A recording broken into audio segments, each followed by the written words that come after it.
నమస్కారం. ఘంటారావానికి స్వాగతం. ముందుగా ప్రధాన అంశాలు. జీపీఎస్ జీవో గెజిట్ విడుదల కుట్రపై సీఎంఓ విచారణ. శాంతికుమారి, హరిప్రసాద్ రెడ్డి పాత్రపై ఆధారాల సేకరణ.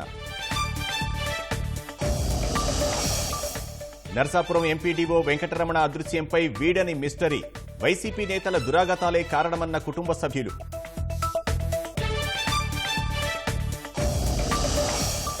సీఎంఓ ఆదేశాలతో ఆగిన ఎర్రమట్టి దిబ్బల విధ్వంసం. వారసత్వ సంపద కాపాడాలని అధికారులకు ఆదేశం.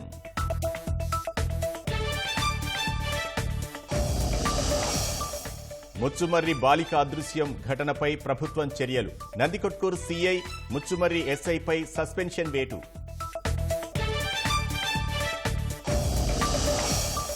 నెల్లూరు బారాషాహి దర్గాలో కోలాహలంగా రొట్టెల పండుగ. తొలి రోజు 2 లక్షల మందికి పైగా తరలివచ్చిన భక్తులు.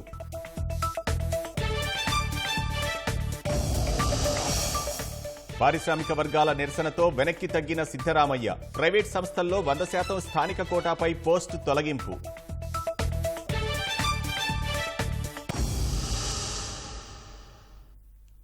ప్రభుత్వ అనుమతి లేకుండా జీపీఎస్ ఉత్తర్వుల విడుదల, గెజిట్ విడుదల వెనుక కుట్రను సీఎంఓ వెలికితీస్తోంది. ముఖ్యమంత్రి చంద్రబాబు ఆదేశాలతో అధికారులు విచారణ చేస్తున్నారు.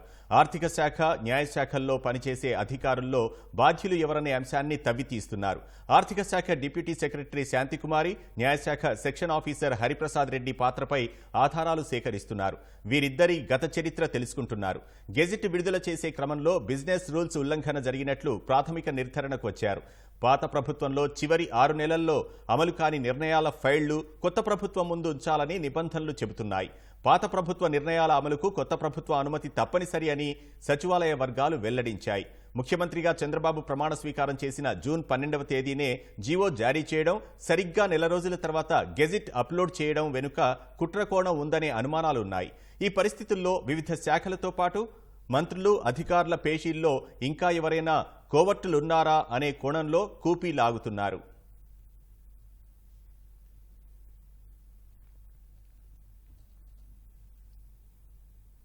వైసీపీ నేతల దురాగతాలు ఆ ఉన్నతాధికారికి శాపంగా మారాయి. గత 5 ఏళ్లలో పాలకులు చేసిన అరాచకాలు ఆ అధికారి మెడకు చుట్టుకున్నాయి. మాజీ చీఫ్ విప్ ప్రసాద్ రాజు అండతో బోటింగ్ కాంట్రాక్టర్ బకాయిలు చెల్లించకపోవడంతో ఆత్మహత్యకు పాల్పడుతున్నట్లు సూసైడ్ నోట్ రాసి నరసాపురం ఎంపీడీఓ వెంకటరమణ అదృశ్యమయ్యారు. రంగంలోకి దిగిన పోలీసులు మండల పరిషత్ అధికారి కోసం ముమ్మరంగా గాలిస్తున్నారు. జాయింట్ కమిటీ సమావేశంలో కమిటీ సభ్యులందరూ కూడా దేవేజీ గారు బకాయి సరిగ్గా కట్టట్లేదు కాబట్టి మొత్తం పంటని రేవుని హ్యాండ్ ఓవర్ చేసుకోవడానికి తీర్మానించబడింది. దాన్ని వీళ్ళు చూసుకుంటే 2వ తారీఖు 3వ తారీఖు అనేది దానికి హ్యాండ్ ఓవర్ చేసుకోవడం జరుగుతుంది. డిపార్ట్మెంటల్గా నిర్వహించడం జరుగుతుంది. ఎంత సార్ బకాయి ఎంత ఉంది సార్ ఆయన కట్టవచ్చు? బకాయి 53 లక్షలు ఉందండి సార్. ఇన్నిసార్లు మరి ఎందుకు అవకాశం ఇచ్చారు సార్ ఆయనకి? ఈసారి అవకాశం కమిటీ తీర్మానం ప్రకారం మొన్న కూడా ఆఖరి అవకాశం ఇచ్చాం. ఆఖరి అవకాశంలో కూడా కట్టలేదు కాబట్టి దాని ప్రకారం ఇప్పుడు హ్యాండ్ ఓవర్ చేసుకుంటాం. ఆ బకాయి రికవరీ మొత్తం అతని ఆస్తుల మీద అతని సాల్వెన్సీ ఉంది కాబట్టి న్యాయపరంగా ఏంటి చర్యలు తీసుకోవడం జరుగుతుంది. విన్నారుగా, ఇవే అదృశ్యానికి ముందు రేవు బకాయిలపై నర్సాపురం ఎంపీడీఓ వెంకటరమణ మాట్లాడిన మాటలు. అనంతరం కొద్ది కాలానికి ఎంపీడీఓ అదృశ్యం కావటంతో పోలీసులు దర్యాప్తు వేగవంతం చేశారు. వెంకటరమణ విజయవాడలోని ఏలూరు కాల్వలో దూకినట్లు పోలీసులు భావిస్తున్నారు. ఎంపీడీఓ మొబైల్ సిగ్నల్ ను ట్రాక్ చేయగా చివరిగా విజయవాడ మధురానగర్ వద్ద ఏలూరు కాల్వ దగ్గర సిగ్నల్ కట్ అయినట్టు పోలీసులు గుర్తించారు. ఆత్మహత్య చేసుకుంటున్నట్లుగా కుటుంబ సభ్యులకు వాట్సాప్లో వెంకటరమణ సూసైడ్ నోట్ పంపారు. వైసీపీ హయాంలో చీఫ్ విప్ గా పనిచేసిన ప్రసాద్ రాజు ఇబ్బంది పెడుతున్నారని నోట్లో పేర్కొన్నారు. బోటింగ్ కాంట్రాక్టర్ 55 లక్షలు బకాయి కట్టమంటే బెదిరిస్తున్నారని, అందుకే ఆత్మహత్యకు పాల్పడుతున్నట్లు నోట్లో వివరించారు. ఫాదర్ ఎంపీడీఓగా 4 నెలల క్రితం జాయిన్ అయ్యారండి. అప్పుడు ఈ పంట గురించి ఏదో ఇష్యూ జరుగుతుంది అక్కడ. ఆల్రెడీ డబ్బులు కట్టట్లేదు వాడు. వేలం అది పెట్టుకున్నారు కానీ దానికి రెన్యువల్ లేదు ఎలక్షన్స్ వల్ల. సో సేమ్ లీజ్ మీద కంటిన్యూ చేస్తున్నారు. సో అప్పటి నుంచి వాళ్ళు డబ్బులు కట్టట్లేదు. ఈయన కంటిన్యూస్ ప్రెషర్ తీసుకురావడం వల్ల ఈయన హెరాస్ చేయడం స్టార్ట్ చేశారు with support of ex YCP MLA Prasad Raju గారు. సో ఇదండి జరిగింది. ఆయన కంటిన్యూస్ హెరాస్ చేయడం వల్ల ఆయన బాగా ఇబ్బంది ఫీల్ అయ్యాడు. ఆయన అక్కడ జెడ్పీ ఆఫీస్ నుంచి ఒత్తిడి చేస్తున్నారు కంటిన్యూస్గా. రికవర్ చేయకపోతే మీ దగ్గర నుంచి రికవర్ చేస్తాము. ఈయన ఇంకొక 1 ఇయర్లో రిటైర్ అవుతారు. సో ఆ మానసిక క్షోభ భరించలేక ఇట్లా చేసుకున్నాడు. ప్రసాదరాజు అండతోనే బోటింగ్ కాంట్రాక్టర్ బకాయిలు చెల్లించలేదని డిప్యూటీ సీఎం పవన్ కళ్యాణ్కు రాసిన లేఖలో ఎంపీడీఓ వివరించారు. నిందితులు 55 లక్షల రూపాయలు ఫెర్రీ లీజ్ బకాయిలున్నట్లు లేఖలో వివరించారు. 3.5 నెలలుగా ఇబ్బందులకు గురిచేస్తున్నారని, ఏ తప్పు చేయకున్నా మానసిక క్షోభ అనుభవిస్తున్నట్లు వాపోయారు. 33 ఏళ్లు నిజాయితీతో పనిచేసినట్లు వివరించారు. బకాయిల ఘటనకు బాధ్యుణ్ణి చేసే అవకాశం ఉందని లేఖలో పేర్కొన్నారు. నిందితులు బకాయి డబ్బు చెల్లించేలా చర్యలు తీసుకోవాలన్నారు. పింఛన్ వచ్చేలా చేసి తన భార్యకు న్యాయం చేయాలని పవన్ను ఎంపీడీఓ కోరారు.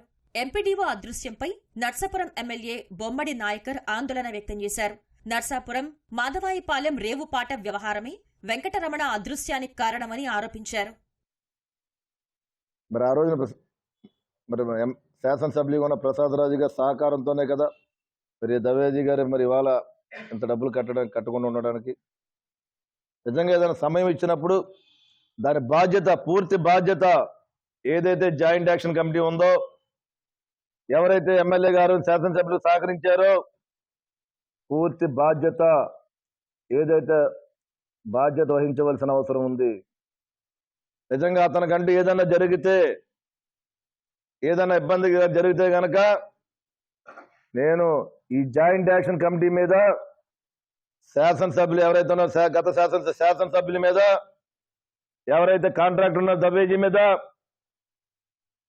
కేసు పెట్టిస్తానని చెప్పి నేను ఈ సందర్భంగా నేను తెలియజేస్తాను. నేను విజయవాడ సమీపంలోని కానూరులో వెంకటరమణ నివాసం ఉంటున్నారు. ఈ నెల 10 నుంచి 20 వరకు సెలవు పెట్టి కానూరు వచ్చారు. 15వ తేదీన మచిలీపట్నంలో పని ఉందంటూ చెప్పి వెళ్లారు. ఆ తర్వాత ఎంపీడీఓ ఆచూకీ తెలియకపోగా ఫోన్ కూడా పనిచేయలేదు.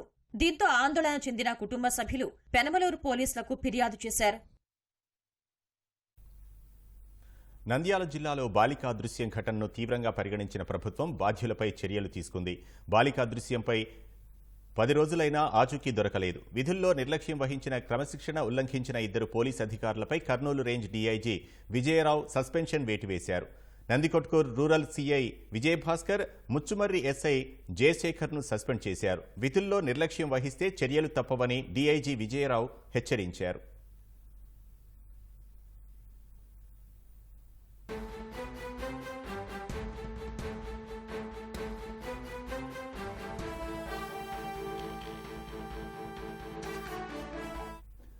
రాష్ట్రంలో ఐటీ సేవలు విస్తరించాలంటూ నాస్కాంకు మంత్రి నారా లోకేష్ ఆహ్వానం పలికారు. నాస్కాంకు స్వాగతం పలికేందుకు ఆంధ్రప్రదేశ్ సిద్ధంగా ఉందని లోకేష్ ఆహ్వానించారు. కర్ణాటక ప్రభుత్వం రూపొందించిన 2024 పరిశ్రమల బిల్లుపై నాస్కాం తీవ్ర అసంతృప్తి వ్యక్తం చేసింది. నాస్కాం నిరాశను ఏపీ ప్రభుత్వం అర్థం చేసుకుందన్న లోకేష్, ఏపీలో ఐటీ సేవలు, artificial intelligence, data centre cluster వ్యాపారాలను విస్తరించుకోవచ్చు అంటూ నాస్కాంకు లోకేష్ లేఖ రాశారు. విశాఖలో ఏఐ డేటా సెంటర్ ఏర్పాటుకు అనుకూల వాతావరణం ఉందని లోకేష్ ప్రతిపాదించారు. తమ వ్యాపారాలను ఆంధ్రప్రదేశ్కు బదిలీ చేసుకోవచ్చంటూ లోకేష్ అన్నారు. ఏపీలో పెట్టుబడులకు అత్యుత్తమ సౌకర్యాలు, నిరంతర విద్యుత్, మౌలిక సదుపాయాలు కల్పిస్తామని హామీ ఇచ్చారు. నాస్కాంకు ప్రభుత్వం నుంచి పరిమితులు లేని నైపుణ్యం కలిగిన ప్రతిభను అందిస్తామని లోకేష్ హామీ ఇచ్చారు.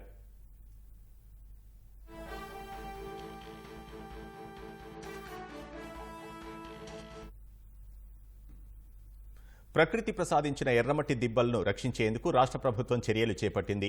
ఎర్రమట్టి దిబ్బల ప్రాంతంలో తక్షణమే తవ్వకాలు నిలిపివేయాలని సీఎంఓ ఆదేశించింది. భూమి చదునుపై నివేదిక కోరగా జాయింట్ కలెక్టర్ క్షేత్రస్థాయిలో పరిశీలించారు. అప్పటికే అక్కడి నుంచి భారీ యంత్రాలు, లారీలు తరలించడంపై ఆయన స్థానిక అధికారులపై ఆగ్రహం వ్యక్తం చేశారు. ఎందుకు సీజ్ చేయలేదని మండిపడ్డారు. ప్రపంచ ప్రసిద్ధి చెందిన విశాఖ జిల్లా భీమిలిలోని ఎర్రమట్టి దిబ్బలను ముప్పు నుంచి రక్షించేందుకు రాష్ట్ర ప్రభుత్వం నడుం బిగించింది. జాతీయ భౌగోళిక సంపదను కాపాడుకుంటామని ప్రకటించింది. ఎర్రమట్టి దిబ్బలకు సమీపంలో భూమి చదును చేయడంపై నేరుగా ముఖ్యమంత్రి కార్యాలయం ఆరా తీసింది. భారీ యంత్రాలతో దిబ్బలను తవ్వేస్తుంటే ఏం చేస్తున్నారంటూ అధికారులను నిలదీసింది. తక్షణమే నివేదిక ఇవ్వాల్సిందిగా కలెక్టర్ను ఆదేశించారు. సీఎంఓ కార్యాలయం ఆదేశాలతో స్థానిక యంత్రాంగం రంగంలోకి దిగింది. జాయింట్ కలెక్టర్, రెవెన్యూ సిబ్బంది భూమి చదును చేసిన ప్రాంతాన్ని పరిశీలించారు. అప్పటికే అక్కడి నుంచి భారీ యంత్రాలు, లారీలు తరలించడంపై జాయింట్ కలెక్టర్ మయూర్ అశోక్ తహసీల్దార్పై ఆగ్రహం వ్యక్తం చేశారు. వాహనాలను సీజ్ చేయకుండా ఎందుకు వదిలేశారని నిలదీశారు. మళ్లీ ఎలాంటి తవ్వకాలు చేపట్టకుండా ప్రత్యేక బృందాన్ని ఏర్పాటు చేస్తున్నట్లు ఆయన తెలిపారు. భీమిలీపట్నం మ్యూచువల్లీ ఎయిడెడ్ హౌసింగ్ సొసైటీ తరఫున కొంతమంది ఇక్కడ లెవెలింగ్ చేస్తున్నారని కంప్లైంట్ వచ్చింది. ఇక్కడ అబౌట్ 280 ఎకరాలు జియో ప్రకారం 2013లో ఈ మ్యూచువల్ ఎయిడెడ్ సొసైటీకి ఇచ్చారు అని నాకు ఇన్ఫర్మేషన్ తెలిసింది. జీవీఎంసీ సిటీ ప్లానర్ ఇన్ఫర్మేషన్ ఏంటంటే ఇంకా ఇక్కడ షార్ట్ ఫాల్ ఇచ్చారు, ఇక్కడ ఎటువంటి పర్మిషన్ లేదు. సో వాళ్ళకి కూడా జీవీఎంసీ సైడ్ నుంచి కూడా స్ట్రింజెంట్ యాక్షన్ తీసుకోమని కూడా వాళ్ళు చెప్పడం జరిగింది. ఇక్కడ టీమ్ ఫామ్ చేసుకొని ఫ్యూచర్లో ఇది జరగకుండా ఇది ఏరియా ప్రొటెక్ట్ చేయడానికి కూడా కొన్ని మెజర్స్ ఉన్నాయి. అది కూడా డిస్ట్రిక్ట్ కలెక్టర్ గారికి అప్రైజ్ చేసి దీని మీద ఫైనల్ చర్యలు మనం తీసుకుంటాం. ల్యాప్సెస్ ఏ డిపార్ట్మెంట్స్ ఉంటాయి, జీవీఎంసీ కావచ్చు, మైనింగ్స్ కావచ్చు, రెవెన్యూ కావచ్చు, వాళ్ళ మీద తప్పకుండా చర్యలు ఉంటాయి. ప్రకృతి ప్రసాదించిన సహజ సంపదను కాపాడుకుని ఈ ప్రాంతాన్ని పర్యాటకంగా అభివృద్ధి చేయాలని స్థానికులు కోరుతున్నారు. 1 year నుంచి కూడా ఇక్కడ తవ్వకాలు జరుగుతున్నాయని ప్రభుత్వ అధికారులు అయితే మొద్దునిద్రలో ఉన్నారు. పర్యావరణం కానీ పర్యాటకులకు కానీ ఆహ్లాదకరంగా కలిగించే మంచి ఎర్రమట్టి దిబ్బలు ఇక్కడ ఉన్నాయి. దీన్ని బడాబాబుల చేతుల్లోకి వెళ్ళిపోయి వారి ఇష్టానుసారంగా మైన్స్కి కానీ అటవీశాఖకి కానీ సంబంధం లేకుండా వాళ్ళు కూడా ముద్దు నిద్రలో ఉన్నారు. ఎందుకంటే భారీ చెట్లన్నీ కూడా నేలకొరిగాయి, కొండలన్నీ కరిగిపోయినా సరే ఇప్పటి వరకు కూడా దీని మీద స్పందించిన తీరు చూస్తుంటే చాలా హాస్యాస్పదంగా ఉంది. భీములు అంటే ఏంటో అంటే ఎర్రమట్టి దెబ్బలని చెప్తారు. ఎర్రమట్టి దెబ్బలు అలాగే బీచ్కి వెళ్తారు, ఇక్కడికి వస్తారు, బీచ్కి వెళ్తారు. అలాంటి ప్రాంతాన్ని ఇలా చిందరవందర చేసి మొక్కలన్నింటిని కొట్టేసి చిత్రవత చేస్తారండి ఈ ప్రాంతాన్ని. ఒకవేళ దీనికి ఎవరైతే పర్మిషన్ ఇచ్చారో గత ప్రభుత్వంలో ఇచ్చి ఉంటారని ఆ యొక్క ఆలోచన ఇచ్చుంటే వాళ్ళ మీద క్రిమినల్ చర్యలు చేపట్టి ఈ పర్యాటక ప్రాంతాన్ని బాగు చేస్తారని, దీన్ని భీమిలి వాసులకి కలకాలం ఉండే విధంగా తీర్చిదిద్దారని ఆలోచిస్తాను. ఎర్రమట్టి దెబ్బలు అనేది పర్యాటకంగా మా భీమిలి నియోజకవర్గంకే కాదు భారతదేశానికే ఒక మచ్చుతునక. ఇటువంటి ప్రాంతాన్ని కేవలం కొంతమంది వ్యాపారస్తులు కలిసి బిల్డింగ్ అసోసియేషన్ వాళ్ళు అనేసి కొంతమంది వచ్చి ఎర్రమట్టి దెబ్బలు, మీరు చూస్తున్న ఎర్రమట్టి దెబ్బలను కూడా దారుణంగా కొల్లగొట్టారు.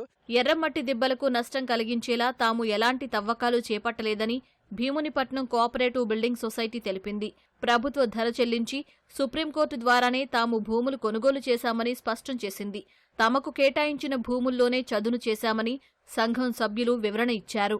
మాకు తహసీల్దార్ భీమిలి వారేమో పొజిషన్ అప్పచెప్పారండి విత్ బౌండరీస్. దాని నుంచి మేము ప్రొటెక్ట్ చేసుకుంటున్నాం. ఆ 91 acres మేము మినహాయించి మేము డెవలప్ చేద్దామన్న ఉద్దేశంతో మా సభ్యులకు స్థలాలు ఇవ్వాలని చెప్పి లేఅవుట్ ప్లాన్ వేసి అప్లోడ్ చేసుకుంటూ పోతే మాకు టీఎల్పీ వచ్చింది. దానికి గాను 5,60,00,000 దగ్గర సుమారు గవర్నమెంట్ వారు ప్రభుత్వం వారు చేసింది. పే చేసిన తర్వాత మేము మా స్థలాన్ని లెవెల్ చేసుకుంటున్నాం, ప్రొటెక్ట్ చేసుకుంటాం. ఇది ఎర్రమట్టి దెబ్బలు కాదండి. జియోలాజికల్ సర్వే ఆఫ్ ఇండియా వాళ్ళు డిక్లేర్ చేసిన దాంట్లో 1 ఇంచీ కూడా మా సొసైటీ పాడు చేయలేదు, వాటి జోలికి వెళ్ళలేదు. అధికారులు మాత్రం భూమి చదును చేసేందుకు ఎలాంటి అనుమతులు ఇవ్వలేదని చెబుతుంటే అన్ని అనుమతులు తీసుకునే పనులు చేపట్టామని కోఆపరేటివ్ సొసైటీ వాదిస్తోంది. అనకాపల్లి జిల్లా రాంబిల్లి సెజ్లోని వసంత కెమికల్స్లో రియాక్టర్ పేలి ఓ కార్మికుడు మృతి చెందాడు. ఘటన జరిగిన వెంటనే కార్మికుడిని అనకాపల్లి ప్రభుత్వాసుపత్రికి తరలించగా చికిత్స పొందుతూ ప్రాణాలు విడిచాడు. మృతుణ్ణి ఒడిశాకు చెందిన ప్రదీప్ రౌత్గా గుర్తించారు. ఈ ప్రమాదంలో గాయపడిన మరో వ్యక్తి ఆసుపత్రిలో చికిత్స పొందుతున్నాడు. సిఐ నరసింగరావు ఘటనా స్థలాన్ని పరిశీలించారు, ప్రమాద కారణాలు తెలుసుకున్నారు. వసంత కెమికల్స్ ప్రమాదంపై స్పందించిన హోంమంత్రి అనిత కలెక్టర్కు ఫోన్ చేసి వివరాలు తెలుసుకున్నారు.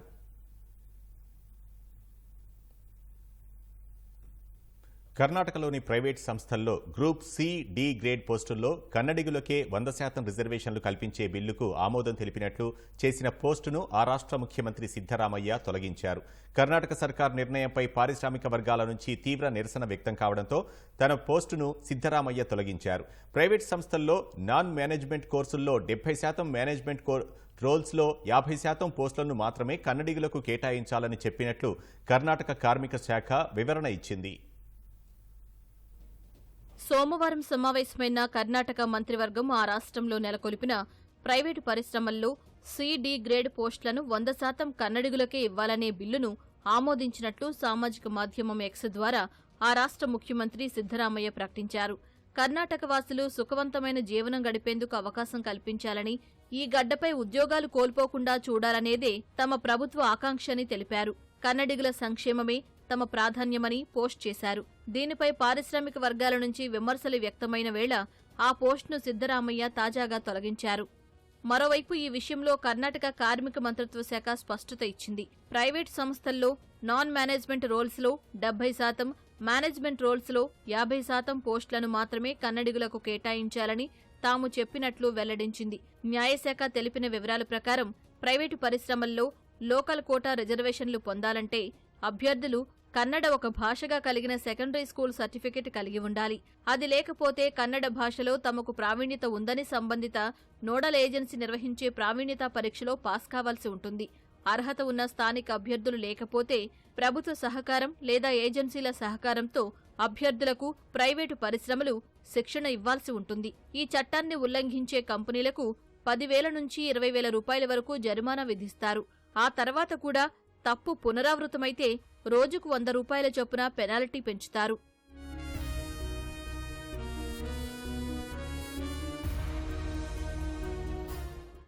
కర్ణాటక కేబినెట్ నిర్ణయంపై ఇన్ఫోసిస్ మాజీ సీఎఫ్ఓ మోహన్ దాస్ పై విమర్శలు చేశారు. ఇలాంటి నిర్ణయాలతో కంపెనీలు కర్ణాటక నుంచి వెళ్లిపోతాయని, పెట్టుబడులు ఆగిపోతాయని హెచ్చరించారు. ఇలాంటి చర్యల కంటే స్థానికులకు నైపుణ్యాలు మెరుగుపరిచే దిశగా కర్ణాటక ప్రభుత్వం దృష్టి సారించాలని సూచించారు. ఈ బిల్లు పూర్తి వివక్షపూరితమైనదని, దాన్ని వెనక్కి తీసుకోవాలని, ఇది రాజ్యాంగ విరుద్ధమని అన్నారు. కాంగ్రెస్ ఇలాంటి ఒక బిల్లును తీసుకొస్తుందంటే నమ్మలేకపోతున్నట్లు తెలిపారు. ప్రైవేట్ సెక్టార్లోని రిక్రూట్మెంట్ బోర్డులో ప్రభుత్వ అధికారి కూర్చుంటారా? ప్రభుత్వం ఎలా జోక్యం చేసుకుంటుంది అని ప్రశ్నించారు. Biocon limited executive chairperson Kiran Majumdar Shah కూడా తన అభిప్రాయాన్ని వ్యక్తం చేశారు. సాంకేతిక రంగంలో రాష్ట్రం అగ్రస్థానంలో ఉందని, దానిని ప్రభావితం చేసే బిల్లుని అనుమతించకూడదని ఆమె సూచించారు. అధిక నైపుణ్యం ఉన్న సిబ్బంది నియామకాల విషయంలో మినహాయింపులు ఉండాలన్నారు. ఈ నిరసన వేళ కర్ణాటక ఐటీ మంత్రి ప్రియాంక ఖర్గే స్పందించారు. బిల్లుపై విస్తృత స్థాయి చర్చకు అవకాశం ఉందని, భయపడాల్సిన పనిలేదని భరోసా ఇచ్చారు. స్థానికులకు ఉద్యోగాలు కల్పించడం, అదే సమయంలో రాష్ట్రానికి పెట్టుబడులు తీసుకురావడమే ప్రభుత్వ లక్ష్యమన్నారు.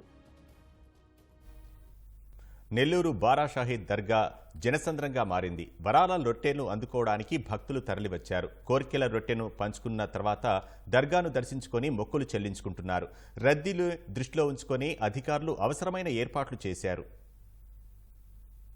నెల్లూరు బారా షాహీద్ దర్గా వద్ద రొట్టెల పండుగ వైభవంగా జరుగుతోంది.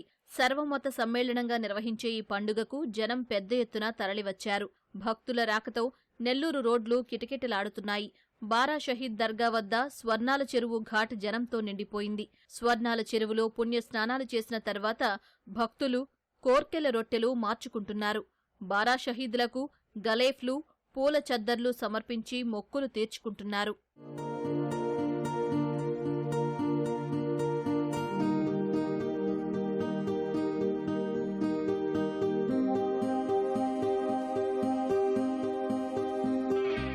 చదువుల రొట్టె, ఉద్యోగ రొట్టె, వ్యాపార రొట్టె, ఆరోగ్య రొట్టె, ఇలా పిల్లల నుంచి పెద్దల వరకు ప్రతి ఒక్కరూ తమకు అవసరమైన రొట్టెను తీసుకున్నారు. రొట్టె తీసుకోవడం వల్ల కోర్కెలు తీరుతున్నాయని భక్తుల విశ్వాసం. దర్గాతో పాటు స్వర్ణాల చెరువు దగ్గర ప్రభుత్వం మంచి ఏర్పాట్లు చేసిందని హర్షం వ్యక్తం చేశారు. ఇంట్లో అప్పుల రొట్టె, కై బరకత రొట్టె అన్నీ పట్టాం, అవి తీరినాయి.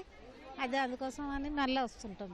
ఇదే రెండోసారి అండి ఇల్లు కట్టుకోవటం అయిపోయింది. ఇప్పుడు మళ్ళీ మా అబ్బాయి చదువు కోసం. నేను రావడం మొదటిసారి అండి. మా భయ్య తీసుకొచ్చాడు. మేము హిందూస్ అండి, మా వాడు ముస్లిమ్స్. సోదరభావంగా ఇద్దరం కలిపి వచ్చాం మంచి కలగాలని. ముందు సంవత్సరం మా బాబు వచ్చాడు, అనుకున్నట్టు జరిగింది. మేము కూడా ఈ సంవత్సరం తీసుకున్నాము వ్యాపార అభివృద్ధి కోసం, మ్యారేజ్ కోసం, చదువు కోసం. మాకు అయితే మళ్ళీ సంవత్సరం వచ్చి మేము కూడా రొట్టెలు పంచుతామండి. చాలా బాగా చేస్తారు, చాలా బాగా చూస్తున్నారు. ఎక్కడికైనా సెక్యూరిటీ కూడా చాలా బాగా చూస్తున్నారు. అన్ని రెస్పాన్సిబిలిటీగా చేస్తున్నారండి, చాలా బాగుంది. మేము ఏదైతే కోరికలు కోరుకుంటున్నామో అవి మాకు జరుగుతున్నాయి కాబట్టి నమ్మకంతో ఇక్కడ రావడం జరుగుతున్నది. నేను ఇది సెకండ్ టైం రావడము. లాస్ట్ టైం కూడా వచ్చాను, చదువు రొట్టె వదిలాను. నాకు మ్యారేజ్ అయ్యి 1.5 year అవుతుంది. ఇప్పుడు చదువు రొట్టె వదిలి సంతాన రొట్టె తీసుకుందామని వచ్చాను. ఇంత ముందు సంవత్సరం ఇంత క్లీన్గా లేదు, నేను వచ్చాను పోయిన సంవత్సరం. ఇప్పుడు మాత్రం ప్రతి ఒక్కటి పకడ్బందీగా, ఒక ట్రాన్స్పోర్ట్ కానీ, పార్కింగ్ కానీ, ఒక టాయిలెట్స్ విషయం కానీ, ఏదైనా సరే పారిశుద్ధ్యం కానీ చాలా బాగా జరుగుతుంది.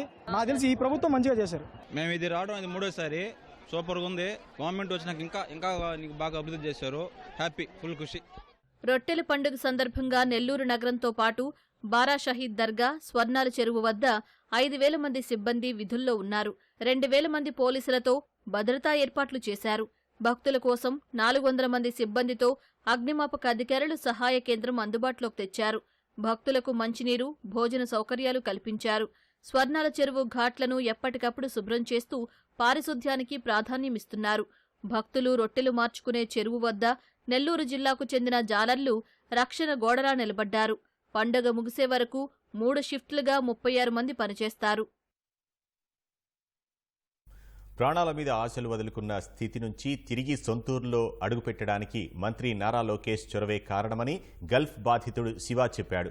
అన్నమయ్య జిల్లా వాల్మీకిపురం మండలం చింతపర్తి బీసీ కాలనీకి చెందిన శివ కుటుంబ సభ్యులను కలుసుకొని తీవ్ర భావోద్వేగానికి గురయ్యాడు.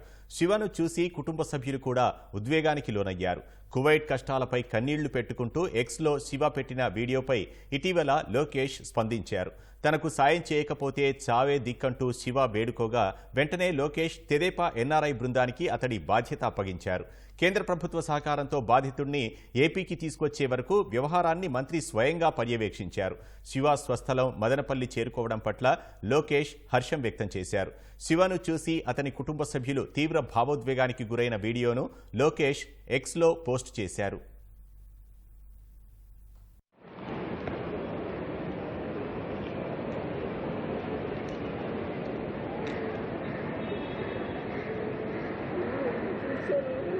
తీసుకో